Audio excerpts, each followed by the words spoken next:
അല്ല, ഇത് എന്റെ സന്തോഷമല്ലല്ലോ ഇവിടുത്തെ പ്രധാന ഘടകം.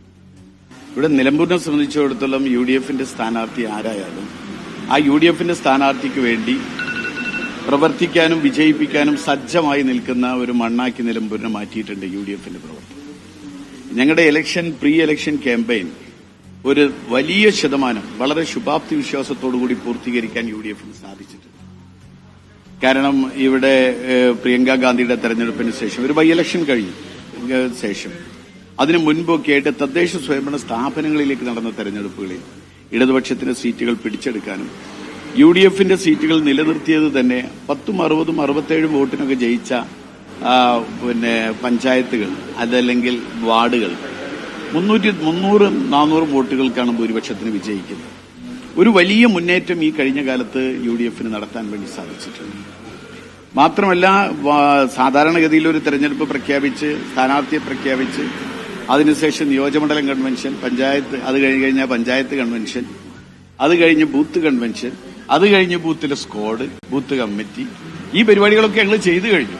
ഞങ്ങളെ സംബന്ധിച്ചിടത്തോളം എല്ലാ പരിപാടികളും ഞങ്ങൾ ചെയ്തു കഴിഞ്ഞു. മാത്രമല്ല, നിലമ്പൂരിൽ നിങ്ങൾക്കാണ് ചുമരെഴുത്തുകൾ പോലും ഞങ്ങളെ സംബന്ധിച്ചിടത്തോളം ഞങ്ങളത് ചെയ്തു കഴിഞ്ഞു. സ്ഥാനാർത്ഥിയുടെ പേര് മാത്രമേ ഇവിടെ എഴുതാനുള്ളൂ.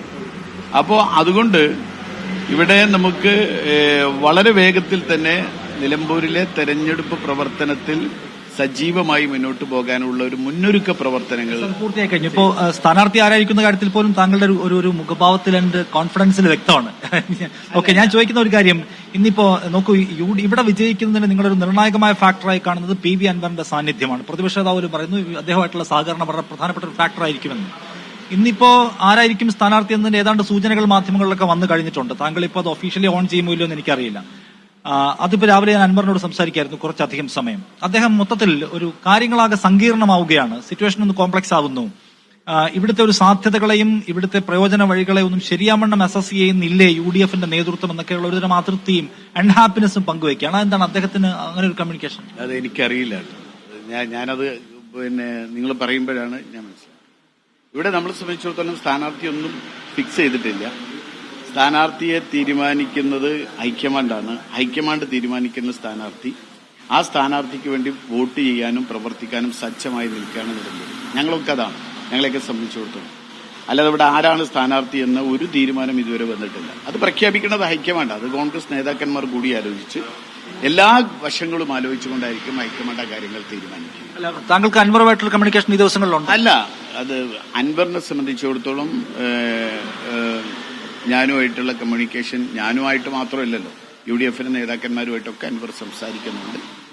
അൻവറിന്റെ ഭാഗത്തു നിന്ന് UDFനോട് ഒരുമിച്ച് മുന്നോട്ട് പോകാനുള്ള ഒരു സാഹചര്യം ഉണ്ട് എന്നിപ്പോ നിങ്ങൾക്ക് തന്നെ അറിയാവുമല്ലോ. സ്വാഭാവികമായിട്ടും അതൊരുമിച്ച് മുന്നോട്ട് പോകും UDFന്റെ പ്രവർത്തനങ്ങളുമായിട്ട് എന്നാണ് ഞാൻ മനസ്സിലാക്കുന്നത്. താങ്കൾ തന്നെ സ്ഥാനാർത്ഥിയായാലും അൻവർ ഒരു അൺഹാപ്പിനെസ് ഉണ്ടാകും, അദ്ദേഹത്തിന്റെ സഹകരണത്തിൽ ഒരു കുറവുണ്ടാവും എന്ന് വിചാരിക്കുന്നേയില്ല. അല്ല, നിങ്ങൾ ഇങ്ങനെയൊക്കെ പറഞ്ഞു കഴിഞ്ഞാൽ ഞാൻ എന്താ പറയാം? നിങ്ങൾ ഓരോന്ന് പ്രഖ്യാപിക്കുക, അല്ലെങ്കിൽ നിങ്ങൾ ഓരോ സ്റ്റേറ്റ്മെന്റ് ഇറക്കുക, എന്നിട്ട് എന്റെ കമന്റ്സ് ചോദിച്ചാൽ ഞാൻ എന്ത് പറയും?